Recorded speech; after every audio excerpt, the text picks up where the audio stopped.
መጽሐፍኩም ሕሽኩም ይፍትናትኩም ደለኩም ሕሽኩም ኮፍልኩም بهدأت እግዚአብሔር አምላኽ መስገን አዲና ከንመሃር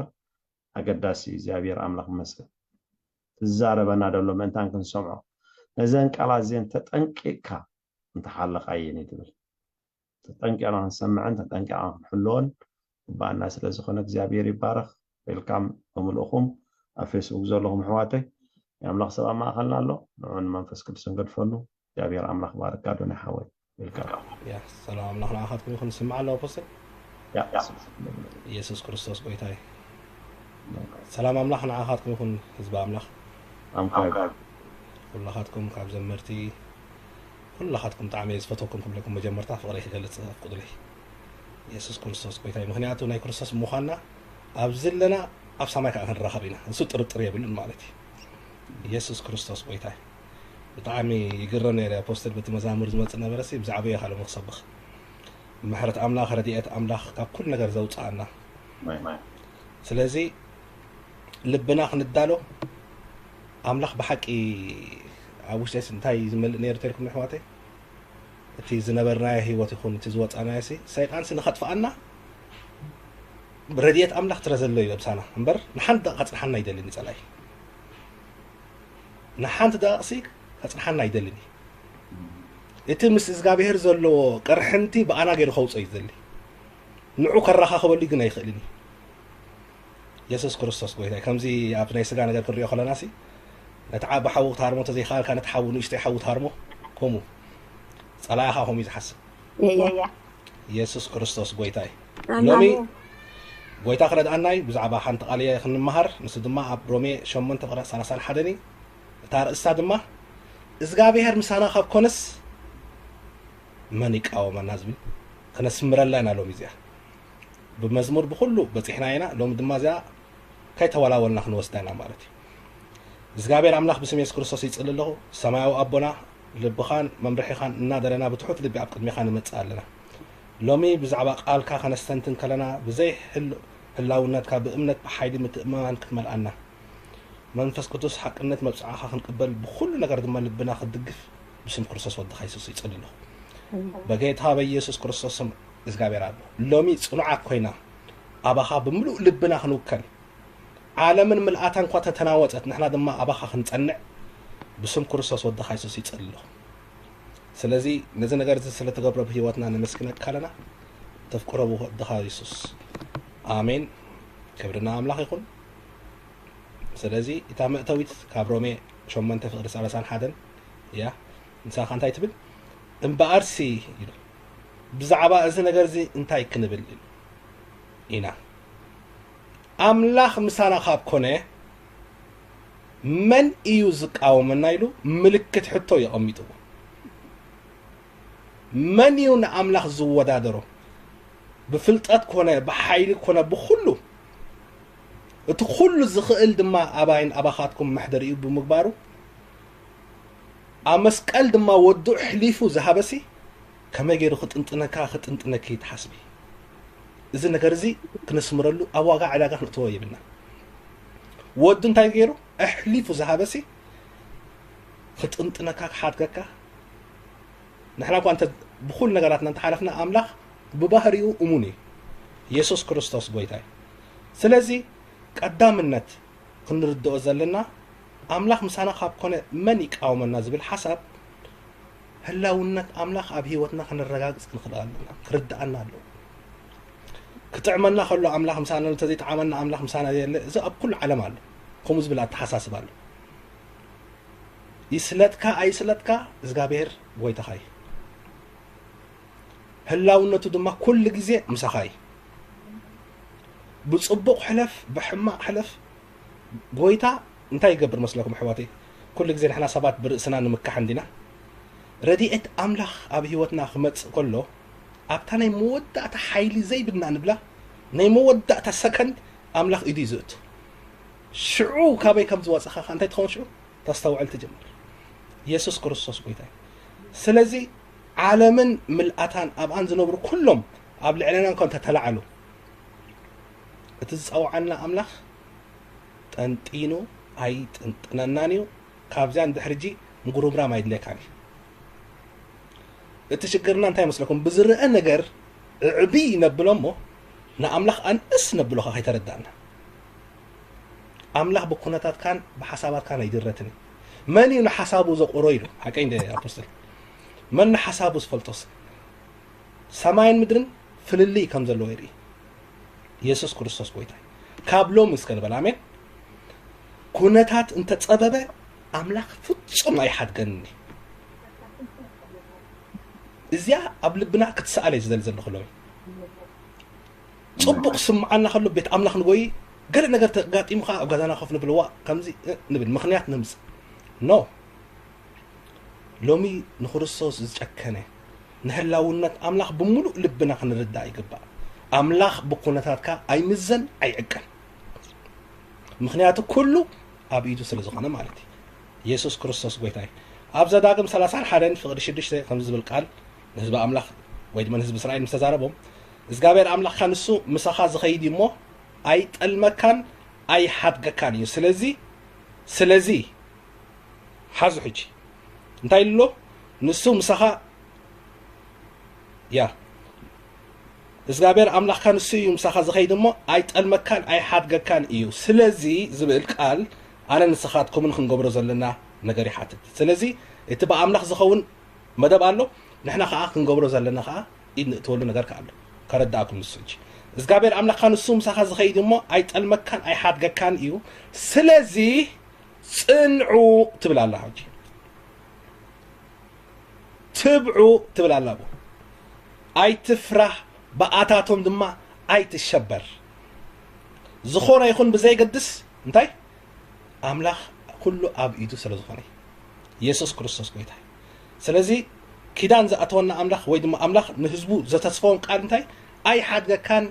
ኮቶ ዕሽሽ ኣይብለካን ስለዚ ካባኻን ካባይን ዝደልዮ ዘለኹ ጽንዑ ዝብል ዘሎ ኣሕዋተይ ብርግጽ እየ ዝነገረኩም ንህዝቢ ኣምላኽ ኩላኻትኩም ስለዘይ ምጽናዕና ብዝመፀና ማዕበል ኢና ንወዛወዝ ብዘይ ምጽናዕና ብክርስቶስ ኣብ ህይወትና ፍረ ከይተረኣየ ዝኸይድ ስለዚ ምንጭ እቲ ክርስትና እምነት ኩሉ እንከሎ ጽንዓት ዝብል ነገር ብፍጹም ክርዳእና ይግባእ ኢየሱስ ክርስቶስ ጎይታ ስለዚ ኣምላኽ ምሳና ካብ ኮነስ መን ይቃወመና ዝብል ነገር ጽኑዕ ኣብኡ ክንጸንዕ ነቲ ቃል ድማ ክንሕነብረሉን ክንሕዞን ክንጅምር ከለና ጸላኢ ኣሸንኳይ ደቕርበካ ካብ ርሑቕ ይዝርየካ ጸላኢ ዝደልዮ ድማ እንታይ ነታ እምነትካ ንኸወቅዕ ቀዳምነት ዝደሊ ቀዳምነት ነታ ኮኔክሽን ምሳኻ ዘላ እምነት ንዓም ስውቃዕ ስርሑ ክሰርሕ ይጅምር ኢየሱስ ክርስቶስ ጎይታ ሎሚ ኣብ ቃሉ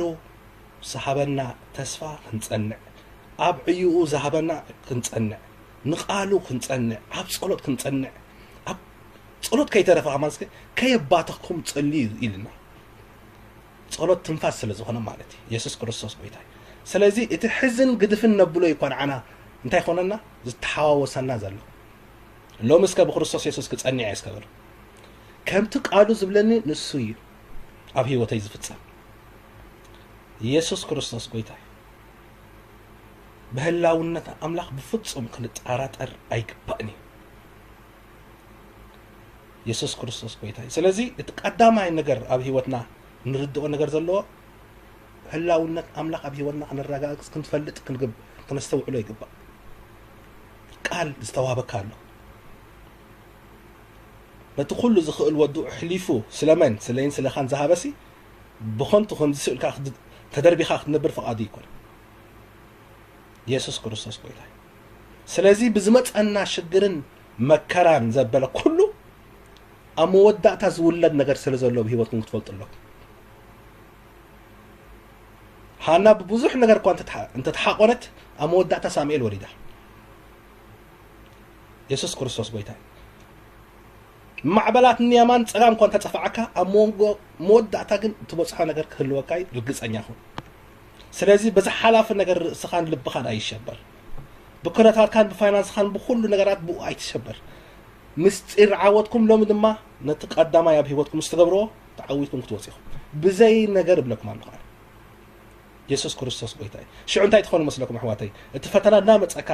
ንዓኻ ኩሕጥ ዝመፅእ ኣብ ልዕሊኡ ኻንካ ኢኻ ትስሕቆ እምበር ኣይትፈርሆን ኢኻ ምክንያቱ እግዚኣብሔር ካብ ኩነታትካ ይዓቢ አሜን አለኹም ዶ ኢየሱስ ክርስቶስ ጎይታይ أزجنكم يكم يكم سي يا بروفيساي تزبن يرس كلهم تبارا برتي لين نرى تطير أجهم مخنياتنا متاعي خمسون لكم زلخو إذن أي مترت أرز بلخا بهوتنا خبنت أسالو يسببكم أي سببكم لكم علىه إزجابير كل جزء بساقهم هياو أمونات سلزخون نقدرت زي كونسي فتيو ودو أبانا سلزح علفه أنت إنه خمسة أنت نكا زيا عداقة واقع عداقة يتديانه هرج آمين يسوع كريستوس بيتاي سلزي قدامنا هلا ونتعامل خبيه واتنا خلنا الرجاء قسم كلنا عوتنا دمانتاي بأمنتي صادق بمنتاي نبر بحنباش هزبل أي صحف يا ليرا هنا صادق بأمنت يزنبر يسوع كريستوس بيتاي نتنقص مدري له براوين كزارب كلسي بأمنت انتي قبرو كم سجروا يزانب يسوع كريستوس بيتاي إزغابير مسانا مهلاو شجر فتسيمو أيقتمنان مالت جن أيكونه بيننا فتسيمنا أيقتمان مالت أيكونه داويد أبقى نقوليات بسبعة وحيد كقرب كله بأمنت أبقى مملك داويل سلزنا بري نسأل يسير سلزي أبقى ميخازل لأمبا بخريستوس يسوع لوم يفرس أبقى ميخازل لو غولياد بخريستوس يسوع يفرس يسوع كريستوس بيتاي بتعمي أتقرب من داويد حنباشات يقولهم على اللوم يمسخ منا بوداي كوين برنشو رئيم سبلا كلها تشبيرا من يا تكيدان زلوا وسط حكين ده كيدان زلوا طفيني انتي تخونوا لهم يلو ريوا تكونتات كلا كد ساق ولا عقل لهم حاجه يعملوا كتصرف سمعون كل لغه رؤسو ايكون له من يز جزور زي جزور نعي كم زيلو نحسب املاح زباጭ ወልይ ቆይሉ ኢየሱስ ክርስቶስ በይታይ ስለዚህ እቲ ኩሉ ዝኽእል ምሳኻ ካብ ኮነ መን ይቃወመኒ أربعة ነጥቢ ነገስታት ኮንተ ተላዓሉ ሰባት ኮንተ ተላዓሉ ሓሳባት ጸላኢ ዝፍንዎ ዘበለ ፍላጻታት ኣብ ህይወትካ እንተ ተላዓለ ንስኻ ግንታይ ቃል ኣምላኽ ከም ጽንዑ ግቢ ክትሕዞ ጥራይካ ዘድልየካ ኢየሱስ ክርስቶስ ጎይታይ ክብርን ኣምላኽ ይኹን ኢየሱስ ክርስቶስ ጎይታ ጎይቶቲ ዳዊት 46 ፍቅሪ 7 እንታይ ይብል ጎይታ ሰራዊት መሳና ይሞ ኣምላኽ ያዕቆብ እንታይ እምባና ይልወሎ መጸግዒና ብዙሓት ንጎይታ ዘይፈልጡ እንተስተውዓልኩም ልሕዋተይ ነገራት ምስ ጸበቦምሲ መጸግዒ ስለ ዘይብሎም ብጣዕሚ ይጭነቁ ብጣዕሚ እንታሽሙ ኾኑ ስጋብና ነፍሲ ጥፍኣት ይበጽሑ ንሕና ግን ምርር ክብለና ብዘይ ኩነታት ንሪኦ ግን እባ ኣታ ኣምላኽ ኣለውኳ ምሳይኻ ትብል ሽው ፕሬዝ ጋድ እንታይ ዝኸውን ዘለኹ ንምንታይ ኣይትጨነቕ እናበለካ ቃሉሲ بنجارات أيتجنّ أنا بلناس قويتا خابلوس أنت وايد جنّ دحر الجي عب هيوتكم تشنكت بزاي كون نجارات حاسو سبات نجازار أسقم تنور سلزل لهم يهم تشنّوا هيوتكم ناي كريستوس تخوينا تردياتكم أستريح خاتم مالس يسوع كريستوس قويتا سلزي أب قراتي خزار كله وايد ما أب قراتي خزار كله كريستوس يو أبا يزناد بريلو حكي خلاص إتا دريكسون يخاطع عود حليف كاتب ومبر ناكا قداي كنا نسوي ناتي ناتكم قداي آمين إشين تراي يسوع كريستوس بويتاي سلازي بجزار إسحاق نبر تجمير كا خدشنا أنا يقدني عواف سماي زي جنا غدا أي حرسة أي أصداينو جن سماي وابني كبرينو نسخاتكم كأون تايهم أبليسو ماي جاد يسوع كريستوس بويتاي بس حلف نجر ربخاي تحس بزيت أكم نجر كله أب تحت إيدو إيو يسوع كريستوس قلت هاي لو ما عاد خبر أبركم سلزلوا خير بتعمي تلاقي نأمنت أمنتي بتعمي زفتنا لو ما كنت حسنا نحن وتصل كاتم سعرت دما قبلتنا نسعر سبعة سلزقنا يسوع كريستوس قلت هاي أملاخ يعقوب يلوا أملاخ عنا يلوا بداويت 40 شديشن في حدا سلستن أملاخنا عنا معقبن حيلن بتصببنا انتي فطن رديئت يمسفله سلازري حزعج مدرك كنت تقلبتت اخران كان معامق بحر انت تناوطو مايات انت محممه انت عفره اخران بندرم كنت تنقطقطو نحنا اي نفرهن انا يسوع كريستوس قويتاي ناي مودعتا نغير يجيب لكم زلازي ዓለምን ምልአታን ኮ ተተናወፀት ከም ዝቅድም ሕጂ ኮቪድ ምስተባሃለ ኩላ ሰባብ ሰሪያ ሸነት ዘይኮነስ ፍርህ ዝሓዛ ዘይኮነስ whatever ዝመፀ ተይልካ ኣይንፈርህን ኢና ኢየሱስ ክርስቶስ ጎይታ እቶም ንኣምላኽ ዝፈርሁ መላእኽቲ ብዙርዮም እሞ የናግፎም ድማ እንተለና ንክርስቶስ እንተዘየለና ናይ ክርስቶስ ኢና ሞት ፈርህ ተለኻ ገለ ነገር ገዛውት ገለ ማኻን ገዚእካ ከይትህሉ ንብረት ኢልካ ትሓስብ ከይትህሉ ሕጂ ዘመን ምግዛእን ዘመን ማኪናን ኣይኮነን ሕጂ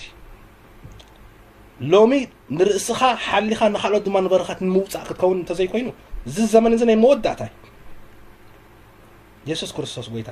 ዓለምን ምልአታን ትጥቕለለላ ዝቀረበትላ ግዜ እያ ኢየሱስ ክርስቶስ ጎይታ ሎሚ ልብና ኣይሸበር ብዙሕ ነገራት ንሽበረሉ ምክንያት ድማ ሓንቲ ምክንያት ክነገረኩም ቃል ኣምላኽ ኣብ ውሽጥና ስለዘይንመልእ እዩ ነገራት ክለዓለካ ከሎት መንፈስካ ዘሎ ቃል ኣምላኽ ድማ ሸር ይብለካ ሸባዕሉ ዋእ ትብል ሽዑ ኢየሱስ ክርስቶስ ጎይታ እግዚኣብሔር ምሳይ ካብ ኮነስ መን ይቃወመኒ ሎሚ ኣርጊፅና ፀኒዕና ኣብ ህላውነቱ ንእመን ኢየሱስ ክርስቶስ ጎይታ ሃሌሉያ ኣብ ኢያሱ 10:42 እግዚኣብሔር ኣምላኽ እስራኤል ንእስራኤል እንታይ ገብሮም ይዋጋኣሉ ነበረ እሞ ኢያሱ ነዞም ኩሎም ነገስታት እዚኣቶም ንምድሮም ብሓንሳ ሓዛ መን ይዋጋኣሎም ኣሎ እግዚኣብሔር ይዋጋኣሎም እግዚአብሔር ተዋጋይ ስሙ ድማ እግዚአብሔር ስለይን ስለኻን ደው ዝብል ንሕና ድማ በእምነት ልብና ከይተወላወለ ክንቀርብ እንከለና ብለኩም ኣለኹ ብሓቂ ዝብለኩም ኣለኹ ኣምላኽ ረድኤቱ ፍጡን ካብንከይ ዝወፃና ሰባት ስለዝኾንና ኩልኻትኩም ኣብዚ ናትኩም መመስከርኩም ኣለኩም ሹሪ ንምንታይ ግን ንርስዖ እዩ ዘሎ ሕጂ ዳስ ዋይ ዳዊት ተረዲዎ እዚ ነገርሲ ሆ ነፍሰይ ኢልዋ ሆይ ስምዒ ኢልዋ ሕጂ ዝተገበረልከ ሰናይ ነገር ኣይትረስዒ ጢልጢል ኣይትበል እዩ ዝብላ ኢየሱስ ክርስቶስ ጎይታ ዳስ ዋይ ነፍሲ ኩሉ ግዜ ብዝርአ ነገር ያትፅሎ ሰብ ንዝበልዖ ይመስል ስለዚህ ንቃል ኣምላኽ ክትሪኦ ከተስተውዕሎን ክትጅምርን ከለኻ ሓሳብ ኣምላኽ ሓሳብ ክርስቶስ እዩ ዝገዛእካ ስዑ whatever ተመፀ ንኩነታት ትፈርሆ ዘይኮነስ ስሕቀሉ ይኸብለኩም ኣለኹ ምክንያቱ መፀግዒ ከም ዘለካ ስለትፈልጥ ጎይታ ድማ ኣሕሊፉ ንፀላእታኻ ስለዘይህብ ኢየሱስ ክርስቶስ ጎይታ ሃሌሉያ በጌታ በኢየሱስ ክርስቶስ ስም ሎሚ እግዚአብሔር ኣቦ ካብዚ ነገር እዚ ሙሉእ ብሙሉእ ኣብ ልቦናትካ ህላውነትካ ፀኒዕና ደው ክንብል ከይንጠራጠር ከይንወላወል ብስም ኢየሱስ ይፅል ኣለኹ እግዚአብሔር ኢሳያስ 50:7-9 ዝፈትዎ ቃል ከምዚ ዝብል ቃል ኣሎ ማለት እግዚአብሔር ኣምላኽ ይረዳእኒ እዩ ስለዚ ተጓ ኣይበልኩ ዝብል ቃል ኣይተወላወልኩም ማለት እዩ ክልተ ግዜ ሰለስተ ግዜ ዝሕሰብ ነገር ኣይኮነ እዚ ቃሉ ይረዳእኒ ስለዚ ንገፀይ እንታይ ገበርክዎ ከም ዓረ ዝገበርክዎ ከምዘይ ሓፍር ከዓ ፈለጥኩ ተጓ ኣይትብልኒ ካሎም መዓንቲ ኢየሱስ ክርስቶስ ጎይታ ርግፀኛኹን ሎሚ ተጓ ኣይክትብሉንኩም በህላውነትና ኣምላኽ ስለዚ እግዚአብሔር ኣምላኽ ይረዳእኒ እሞ ስለዚ ተጓ ኣይበልኩን ስለዚ ንገፀይ ከም ዓረ ገበርክዎ ክብል ከሎ ብትብዓት ወፂ ማለት እዩ ሰብሲ whatever ዝመፅእ ነገርሲ ክብድሆ ዝኽእል ሓይሊ ኣምላኽ ኣባኻ ኣሎ ማይ ጋድ ሕዋተይ ብጣዕሚ ፃልኣይ ዝፃወተና ነገር ክነረኩም እቲ ማእልያ ዘይብል ሓይሊ ኣምላኽ ኣባኻ እንከሎ ንሳ ከምዘይጠቅም ገይሩ ከሪእካ ከሎ እዩ ስለዚ ቃሉ ዝበለካ ዲኻ ነፍስኻ ትሪኣ ወይ ፃልኣይ ዝፍንወልካ ነገር ጌርካ ትሪኣ ንሱ ናትካ መምዘን እየድሊ ሕጂ ምስ መነመ ኢኻ ትፅጋዕ ናትካ ውሳኔ ይሓትት ኢየሱስ ክርስቶስ ጎይታ ስለዚ ፅኑዓት ክንከውን እምበር ውልዕ ጥፍእ ንብል ግን ኣብ ቅድሚ ኣምላኽ ብጣዕሚ ክተስልጡ ኢልኩም ከይትሓስቡ ክልተ ዝልቡ ሰብኣይ ኢሉ ቃል ኣምላኽ ዛር ኮሎ ያዕቆብ ብኩሉ መንገዱ ፅኑዕ ስለ ዘይኮነስ ገለ ትብል ቃል ኣላ ባሕጂ ክንዚኣ ትኸውን ማለት እዩ ካብ ኣምላኽ ዝቕበል ኣይምሰሎ ይብል ማለት ኢየሱስ ክርስቶስ ጎይታ ስለዚ ብክልተ ልቢ ንኣምላኽ ክንቀርቦ ፍቓድ ኣምላኽ ኣይኮነ ብዝተመቃቐለ ሓሳብና ኣምላኽ ክንቀርቦ ፍቓድ ኣምላኽ ኣይኮነ ስለዚ ንዝተዋህበና ቃል ግን ብእምነት ደው ክንብል ከለና ያማነይቲ ኢድ እግዚአብሔር ድማ ትሓልፍ ኢየሱስ ክርስቶስ ጎይታ ስለዚ ኣብ ዛዳግም 32:29 ኦ እስራኤል ብፁዕ ኢኻ ብእግዚአብሔር ዝደሓነ ህዝቢ መን እዩ ከማኻ ማይ ጋድ ዋልታ ሓገዝካ ንሱ ድማ ሴፍ ሓበንካዩ ጸላእታኻ ክግዝኡኻ ያም ንስኻ ድማ ኣብ ልዕሊ በረኸቶም ድማ እንታይ ትገብር ትረግጽ ኢሉ you are not simple person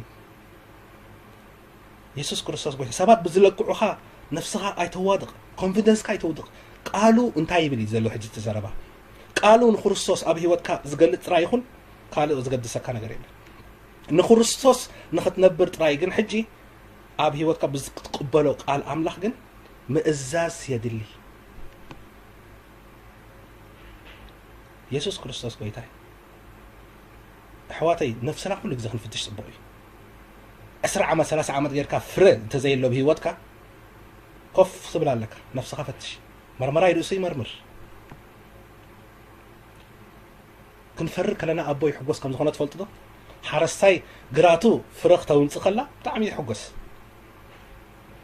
ግራቱ ግን ፍረ ዘይትህብ ተወላ ግን ሕቶይ ዝኾነ ደካትራ ዲ ሓካይም ኣምፂኡ ክቸክ ክገብሮ ይትመሬት እንታይ ትጸገም ክንዲ ኤርትራውያን ቃል ኣምላኽ ዝተሰብኸና ክንዲ ኤርትራውያን ንጽልዮ ጸሎት ሓዳር ጸሎት whatever ግን ናብ ፍረ ዘይብፅሓና እንተሎ ሎሚ ንጽሊ ጽባሕ ኣብ ቦታና ንመለስ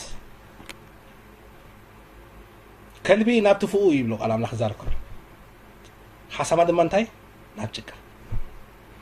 ኢየሱስ ክርስቶስ ጎይታይ ሎሚ ናይ ቸርች ጸወታ ንግደፉ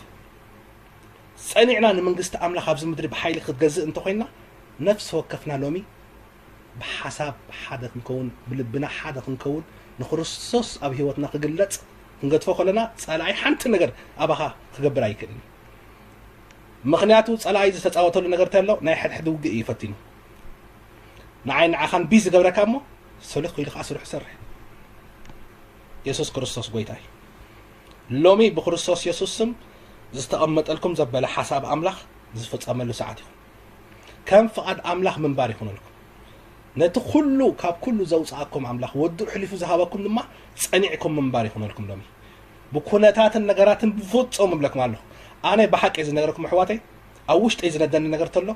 نجارات كاب أملاخ يعني عبدي إذا نجار زق قدامنا كبر نجارات كاب أملاخ زعب غير كختريو خجمر كله أنا أملاخ كم تنقص الله أنا ركا زي حاتياتي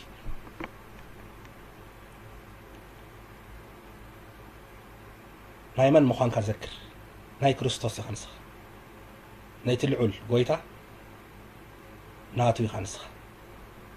لومي كمل والن متقرطارن بخريستوس يسوس حارقو محنكاس يترف لومي يسوس كريستوس قويتا بجيتها بيسوس كريستوس سلطان داويد عسران شوعتن فقر حدن سلسن كم زبل قالالو إزغابير برهانين مدحانيمو كامن دايز فرهم سبله إزغابير حيلي هوتي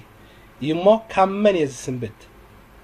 قبرت اكي نسقاي كوحتو حدا قامس ودونس وردتين صلاتين بعلاتهم تزابعمو وضعو كقاومني كوا إلو سراويت انت تسفر لبي اي فرهني واي زي فرح لبو تفلتو ديكم the word of God أبوش تخاصل زلوا نجارات بطم أي شجرة كاري كونات أنت زل علني أنت علني أمنت علني يسوع كريستوس قويتاي سلازي بمن كان زعمن كانوا مي تحجز قبل كادلي كبسرة كادلي بمن كان زعمن كا لو متردد يسوع كريستوس قويتاي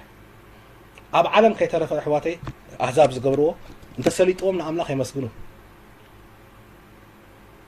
أنت زي سلطان دم يقولون مرمو نحن خمو خنكونا فقد عملنا خيكونا باولوس سيلاسنا بيت معسرتي أميرو باولوس دم بيت معسرتين كلن تايلوم بقويتا أنت يقبرو تحجسوا نحن أفصفا خفينا نجنا أفصالهم خفينا نجنا معاسي جنزبي دمتأني معاسي جزا خسر بزتات نجنا باولوس قلنا بيت معسرت خنيت أنا نعم تما بدك جزلو يسوع كريستوس قويتا إزاي تملأت أبي وقتكم تأتي بلك ماله نسخاتكم نخالوتكم كمان كي ترفعكم تدقف نخالوت تتصنعنوا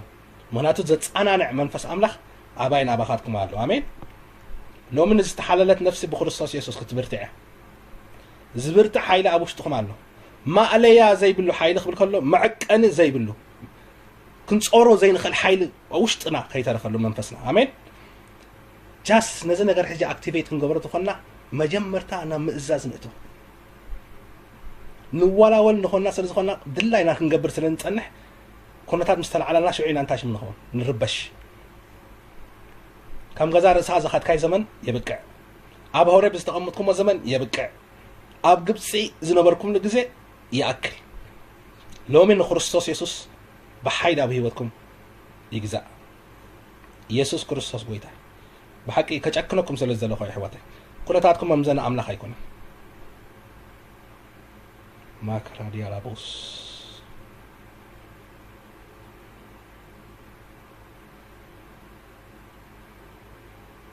ያ ኣብ ዳዊት 84 እንታይ ይብል እግዚአብሔር ኣምላኽ ፀሓይን ዋልታ እዩ እሞ እግዚአብሔር ጸጋን ክብርን ይህብ ነቶም ብቅንዕና ዝመላለሱ ሰናይ ዘበለ እንታይ ኣይኸልኦምን እዩ ሰናይ ዘበለ ኣይኸልኦምን ኢየሱስ ክርስቶስ ጎይታ ኢየሱስ ክርስቶስ ጎይታ ነቲ ኩሉ ዝኽእል ኣምላኽ ስለ ንኣምን ከለና ክንጸንዕ ኣገዳሲ ኣምላኽ ኣይሰምዓንን ዝብል ቃል ካብ ኣፍኩም ክስማዕ ይብል እንድሕርጂ ብሓቂ ኣምላኽ ኩነታተይ ይሪኦ ኣሎ ዝብል ናይ ምርምራን ቃል ካብ ኣፍኩም ክስማዕ ኣይግባእኒ ኢየሱስ ክርስቶስ ጎይታ ገሊና እኳ በዓልና ኢና ማእሰርቲ ንፅውዕ ከይተረዳእና በዓልና ኢና ንዕድሞ ባዕልና ኢና ሌጋል ራይት ንህቦ ንፀላይ እንታይ ታዚ ነገር ይገለገለታት ንብል ጅምር ኖ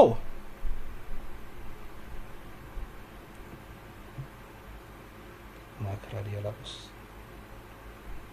እስያስ 54 አንቢቤ ነረ ምስልን ከደግማይ ንሳ ንዓኺ ክወግኡ ዝተሰርሐ ኣጽዋር ሓዙ ሕጂ 54 ፍቅዲ 17 ንዓኹም ክወግኡ ዝተሰርሐ ኣጽዋር ኩሉ ኣይ ክጠቅምን እዩ ምስ በለ ነቲ ንፍርድኺ ኩሉ ልሳን ድማ ክትረትዕዮ ኢኺ እዚ እቲ ርስቲ ባሮት እግዚአብሔር ጽድቆም ካብ እዩ ይብል እግዚአብሔር ኢሉ ኢየሱስ ክርስቶስ ጎይታ ስለዚ ዝውርፈር ዘበለ ኩሉ ፍላጻታት ንዓኻ ዝወግእ ዝተሓስበን ምኽሪ ጸልማት ንስኻ ብክርስቶስ ጸኒዕካ ደው ምባልካ ኣብ ሃዋ ተሪፊ ዝተርፍ ኣባኻ ግን ኣይበጽሕኒ ኢየሱስ ክርስቶስ ጎይታ ስለዚ ብንዛረቦ ቃል ዘበለ ኩሉ መስተውዓልቲ ክንከውን ብጥበብ ክንመላለስ በእምሮ ሐሳብ ክርስቶስ ክንመላለስ አገዳሲ በጌታ በኢየሱስ ክርስቶስ ሎሚ በዚህ ነገር ክንጽሊና ጊዜ አንጻር እግዚአብሔር ድማ ልብና ኸጽንዖ አሜን ኃይል አምላኽ ተቀቢልና ክንወጽኢና አመንጎና ተንፋዕድ አምላኽ ድማ መንፈስ አምላኽ በይኑ ክሰርሕ ከም ዝኾነ ርግጸኛ እየ ሎሚ ዝተሓለለት ነፍሲ ዘበለት ኩላ ብክርስቶስ ኢየሱስ ስም ምውሳኽ ስለ ዝኾን ተመስገን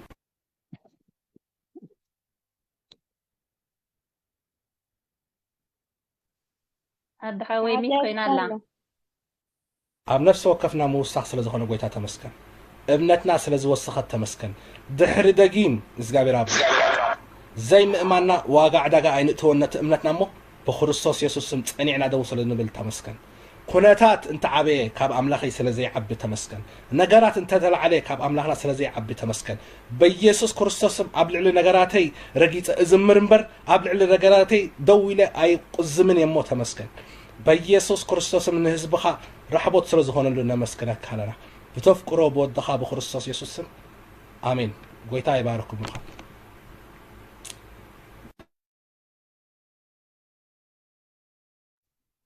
ሃሌሉያ እግዚአብሔር ይባርክ አድሓወይ ብሩኽ ንበረኸትኩን አሜን